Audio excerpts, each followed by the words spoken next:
Okay, update sa ginagawa natin na Kawasaki Barako 2. Ayan, nabaklas na natin siya. Ayan, oh. Ayan, ito yung ayaw umandar ng isang linggo na pinahirapan ang may-ari nito. Namaga na raw yung paa kasi ayaw pa yung mandar. Ngayon, ito siya. Ayan, yung kanyang cylinder head. Lagyan natin ng gasolina. Pansinin niyo mga sir.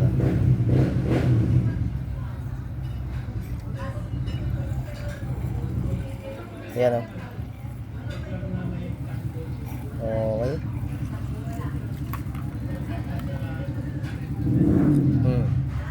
Ayan na, nagsabaw na. Diba?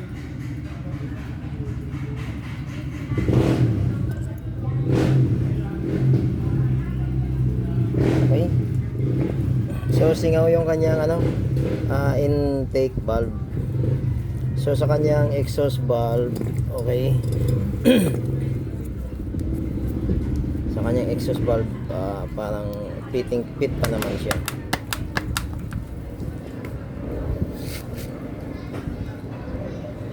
Okay. So hasain lang natin 'to, no. Okay. Hindi siya nakalapat.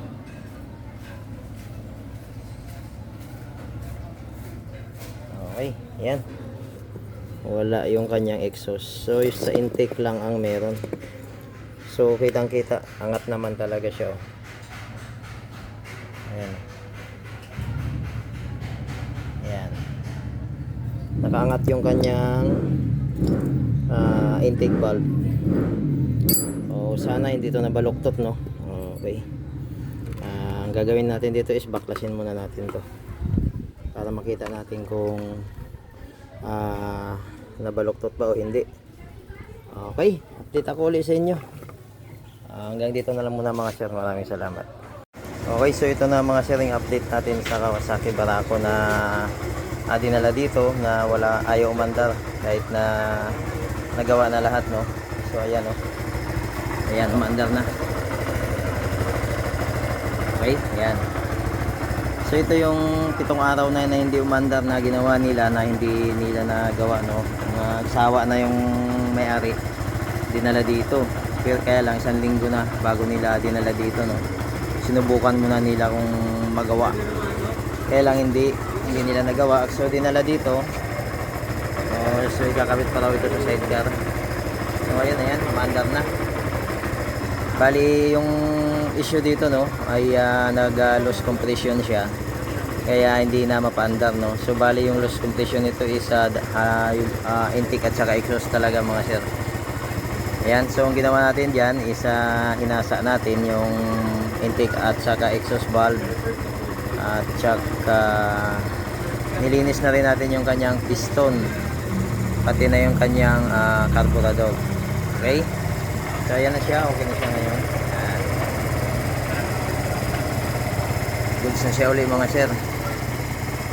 So umalis lang yung may-ari para kumuha ng pambayad sa bill kasi tinignan niya lang dito kung nagawa na ba o hindi po.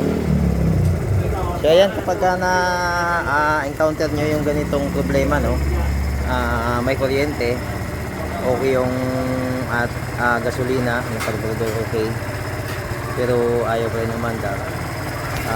Sunod nyo na-check is yung kanyang compression, no.